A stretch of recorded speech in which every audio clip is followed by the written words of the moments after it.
En esta clase vamos a completar el tema de hidrostática que nos había quedado pendiente de la semana pasada. Vamos a empezar hablando del principio de Arquímedes. Para poder entender el enunciado del principio de Arquímedes, lo primero que tenemos que tener en cuenta es algo que ya hemos visto en la clase anterior. Nosotros en este dibujo tenemos un recipiente que contiene un fluido. Nosotros sabemos que en este fluido, a medida que aumenta la profundidad, también aumenta la presión ejercida por ese fluido. Por otro lado, también habíamos visto que para un fluido en reposo, la fuerza que el fluido ejerce sobre un sólido en contacto con él actúa siempre perpendicular a la superficie del sólido y dirigida desde el fluido hacia el sólido. Entonces, teniendo en cuenta esas dos cosas, acá se han dibujado las fuerzas que actúan sobre diferentes caras de este cubo que está sumergido dentro de este líquido. Fíjense que las fuerzas que actúan sobre las caras laterales van a tener el mismo módulo. ¿Por qué? Porque estas caras están ambas a la misma profundidad, entonces la presión media sobre cada una de estas caras va a ser la misma, y como el área también es la misma, estas fuerzas van a tener el mismo módulo, pero como actúan en sentido contrario, se van a anular entre sí. Es decir que el fluido no ejerce una fuerza neta horizontal sobre este cuerpo que está sumergido en él. ¿Qué pasa con las fuerzas que actúan en la cara superior y en la cara inferior? En la cara superior, la presión ejercida por el fluido es menor. Entonces, la fuerza que actúa sobre la cara superior también va a ser menor que la fuerza que actúa sobre la cara inferior. Esto va a originar una fuerza resultante vertical y dirigida hacia arriba. A esa fuerza le vamos a llamar empuje. Entonces, el empuje surge debido a esas dos propiedades con las que yo empecé enunciando en la clase. La presión en un fluido aumenta cuando aumenta la profundidad. Y por otro lado, un fluido en reposo ejerce sobre un sólido que está en contacto con él una fuerza perpendicular a la superficie del sólido y siempre dirigida desde el fluido hacia el sólido. Como se cumplen esas dos condiciones, entonces el empuje surge por la diferencia de presiones entre la cara superior y la cara inferior de este cubo. Ahora, el valor de ese empuje corresponde al peso del fluido que hemos desalojado para poder sumergir este cuerpo. Es decir, si este cuerpo que nosotros sumergimos tiene un volumen de 1 litro, por ejemplo, eso significa que al sumergirlo hemos desalojado 1 litro de fluido. El valor del empuje es igual al peso de esa cantidad de fluido que nosotros hemos desalojado. Entonces, para poder calcular el valor del empuje, sería, como es el peso del fluido desalojado, sería la masa del fluido desalojado multiplicada por la gravedad.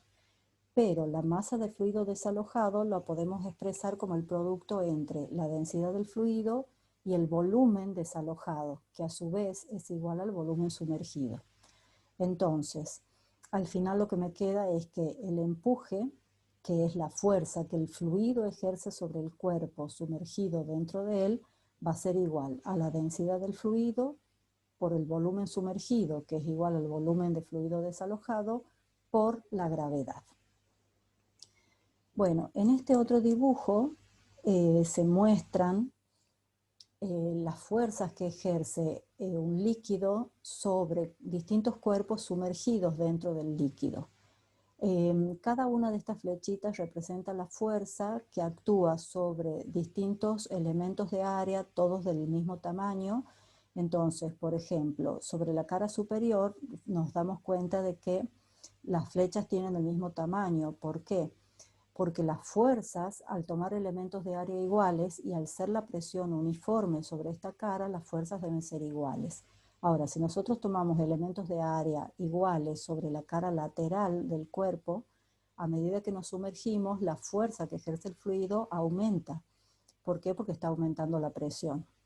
De todas maneras, las fuerzas horizontales podemos observar que se anulan entre sí, pero no ocurre lo mismo con las fuerzas que actúan verticalmente, que me siguen dando una resultante hacia arriba. En este caso, que tenemos un cuerpo esférico dentro del fluido, si nosotros mentalmente hiciéramos la descomposición de cada uno de estos vectores fuerzas, nos daríamos cuenta de que las componentes horizontales de esta fuerza se anularían, porque cada uno de estos vectores va a tener un vector compañero, digamos, que va a anular su componente horizontal, pero no va a ocurrir lo mismo con las componentes verticales. En los tres casos que están representados, claramente podemos observar que aparece una fuerza resultante vertical y dirigida hacia arriba, que sería el empuje. El empuje se manifiesta, por ejemplo, cuando nosotros nos sumergimos en una pileta de natación, nos sentimos más livianos, pero no es que nuestro peso haya cambiado, sino que el líquido en el que estamos sumergidos ejerce esta fuerza de empuje que actúa verticalmente hacia arriba. Ahora vamos a considerar que tenemos un cuerpo totalmente sumergido dentro de un fluido. En este caso, yo he representado tres esferas del mismo tamaño totalmente sumergidas dentro de un líquido. Las fuerzas que actúan sobre el cuerpo, supongamos que nosotros sumergimos el cuerpo y lo liberamos. Entonces, las fuerzas que actúan sobre cada uno de estos cuerpos serían el empuje y el peso. Lo que queremos hacer es calcular la fuerza neta que actúa sobre el cuerpo cuando nosotros lo sumergimos totalmente y lo liberamos. Esta fuerza neta sería la diferencia entre el empuje y el peso. En este caso hemos tomado positivo hacia arriba, como es habitual. De acuerdo a la ecuación que acabamos de ver, el empuje se puede expresar como la densidad del fluido por el volumen sumergido y por la gravedad. El peso del cuerpo sería la masa del cuerpo por la gravedad, pero a su vez la masa del cuerpo también la podemos expresar como el volumen del cuerpo por la densidad del cuerpo. Si analizamos estos dos términos, nos fijemos que este factor es el mismo, la gravedad es la misma. Ahora, el volumen también va a ser el mismo porque estamos suponiendo que al cuerpo lo hemos colocado totalmente sumergido dentro del líquido. Entonces, este volumen sumergido es el mismo que el volumen del cuerpo. Entonces, acá, en este paso, hemos sacado factor común el volumen, que le hemos llamado B, y hemos sacado factor común la gravedad. Entonces nos queda que la fuerza neta que actúa sobre el cuerpo sería el volumen por la gravedad y por la diferencia entre la densidad del fluido y la densidad del cuerpo. Ahora, si tenemos un cuerpo, por ejemplo un corcho que nosotros sumergimos totalmente en el agua, la densidad del agua es mayor que la densidad del corcho. Entonces lo que va a suceder es que el primer término, el empuje, va a ser más grande que el segundo término, que sería el peso. Y eso se debe a que la densidad del fluido es mayor que la densidad del cuerpo. En este caso, sobre el cuerpo va a aparecer una fuerza resultante dirigida hacia arriba que lo va a llevar al cuerpo hacia la superficie del líquido.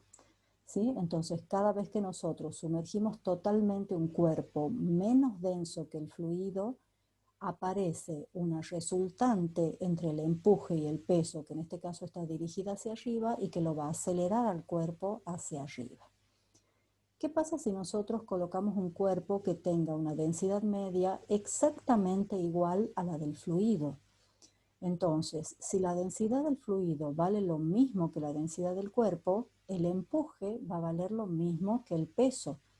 Acá esta diferencia se va a hacer cero y eso nos está mostrando que no hay fuerza neta entre el peso y el empuje.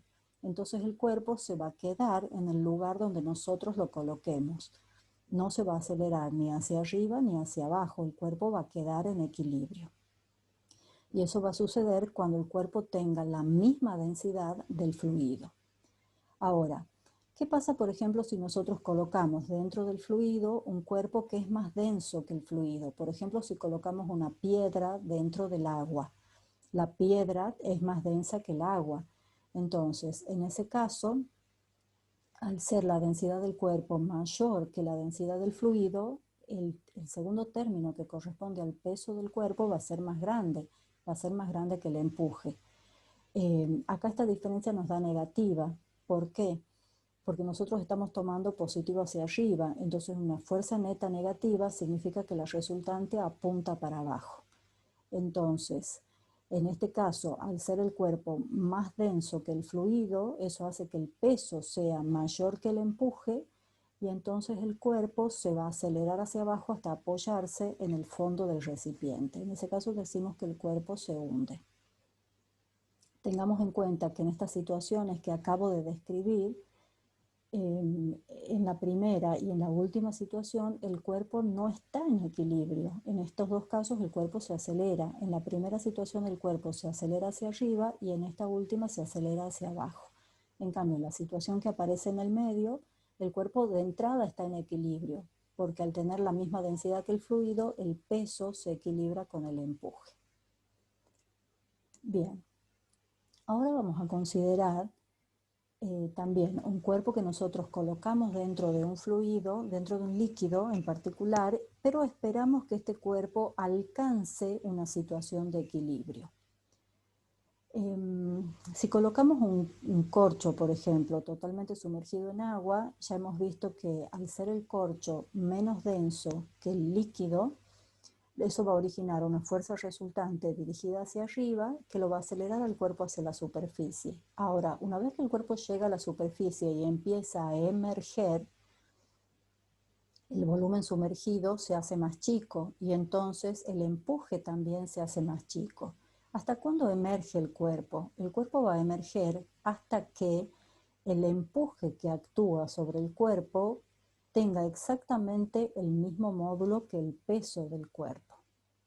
Entonces, una vez que el cuerpo llega al equilibrio, queda flotando parcialmente sumergido en la superficie del líquido.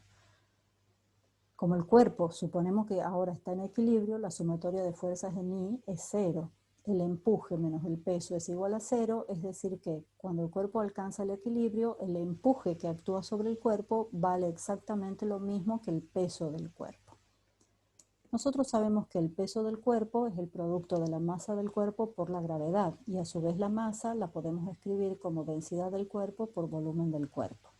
Por otro lado, sabemos que el empuje, de acuerdo a lo que habíamos visto, era la densidad del fluido por el volumen sumergido y por G. Entonces, como el empuje debe ser igual al cuerpo porque el cuerpo está flotando en equilibrio, podemos hacer esta igualación. En este caso, la gravedad yo la puedo cancelar en ambos miembros, pero nos fijemos que el volumen sumergido, en este caso, va a ser menor que el volumen total del cuerpo, porque no está totalmente sumergido, está sumergida solamente una parte. Entonces, si este factor es menor que este factor, entonces el primer factor tiene que ser mayor. Es decir, si tenemos un volumen sumergido menor que el volumen del cuerpo, entonces la densidad del fluido tiene que ser mayor que la densidad del cuerpo.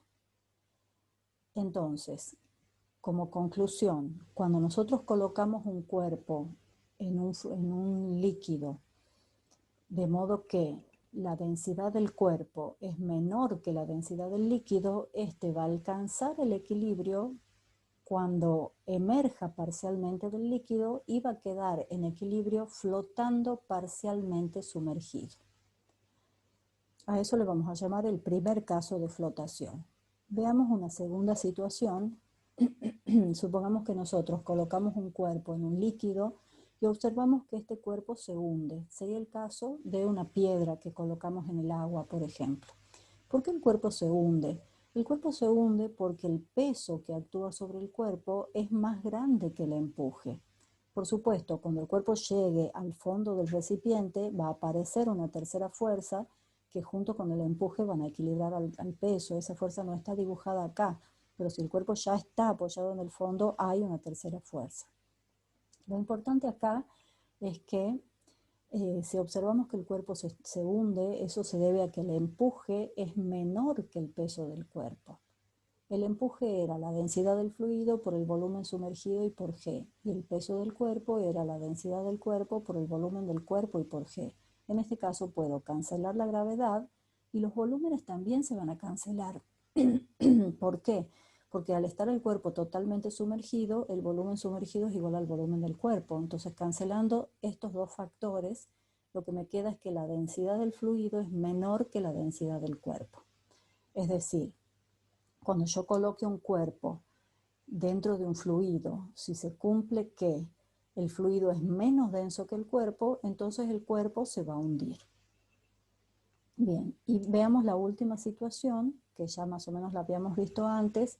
Si yo coloco un cuerpo dentro de un fluido y observo que el cuerpo permanece en equilibrio, es decir, que ni asciende ni desciende, sino que queda en el lugar donde yo lo coloqué, eso se debe a que el cuerpo de entrada está en equilibrio. Entonces, la sumatoria de fuerzas en I es igual a 0, empuje menos peso es igual a 0, el empuje es igual al peso. Reemplazando la expresión para el empuje y para el peso, la gravedad se cancela, los volúmenes también se cancelan porque el cuerpo está totalmente sumergido. Entonces, lo que me queda acá es que la densidad del fluido debe ser igual a la densidad del cuerpo. Es decir, si yo coloco el cuerpo dentro del fluido y observo que el cuerpo queda en equilibrio en el lugar donde yo lo abandoné, eso se debe a que el cuerpo posee la misma densidad que el fluido. También decimos que en esta situación el cuerpo flota totalmente sumergido. Y esta situación también la podemos encontrar referida como una situación de flotabilidad neutra, o a veces decimos que el cuerpo flota entre dos aguas. Bien, veamos un ejemplo de aplicación que es la vejiga natatoria. ¿Qué es la vejiga natatoria?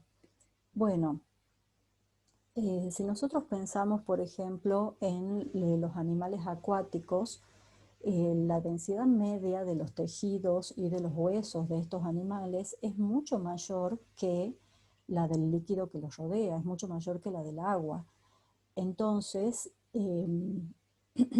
estos animales deberían hundirse. Entonces, para mantenerse, digamos, flotando dentro del agua, utilizan diferentes mecanismos.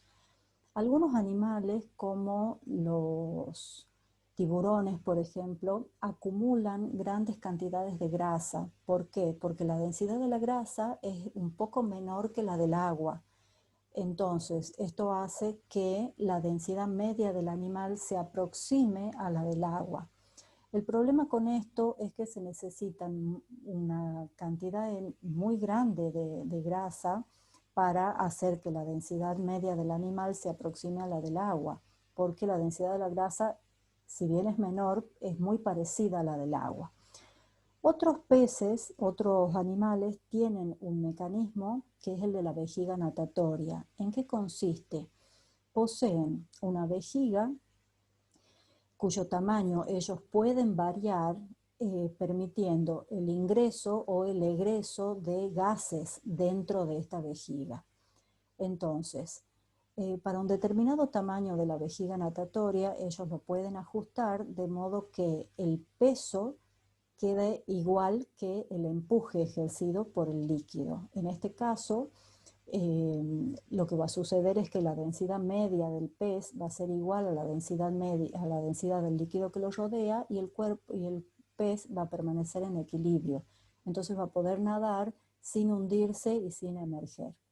Ahora, si el pez necesita emerger hacia la superficie, lo que va a hacer es inyectar, digamos, más cantidad de gas dentro de la vejiga natatoria, con lo que va a aumentar el volumen de esta vejiga. Al aumentar el volumen de la vejiga natatoria, aumenta el empuje y entonces aparece una fuerza resultante dirigida hacia arriba que le permite ascender. También lo podemos ver por el lado de las densidades. Al aumentar el volumen de la vejiga, aumenta el volumen del pez y disminuye su densidad media, con lo cual se hace menor que la del líquido y en ese caso el pez asciende. Ahora, si el pez lo que necesita es descender, entonces disminuye el tamaño de su vejiga natatoria, con lo cual disminuye el volumen del pez y entonces disminuye el empuje. Y en ese caso aparece una fuerza resultante dirigida hacia abajo que le permite al pez descender. Si lo analizamos por el lado de las densidades, Al disminuir el volumen de la vejiga natatoria y disminuir el volumen del pez, aumenta su densidad. Y en esta situación el pez se hace más denso que el líquido que lo rodea y eso le permite originar una fuerza resultante hacia abajo que hace que el pez descienda. Bueno, con esto terminamos la parte de hidrostática, pero en el práctico también tenemos problemas de hidrodinámica, que es el tema que les voy a explicar en el siguiente video.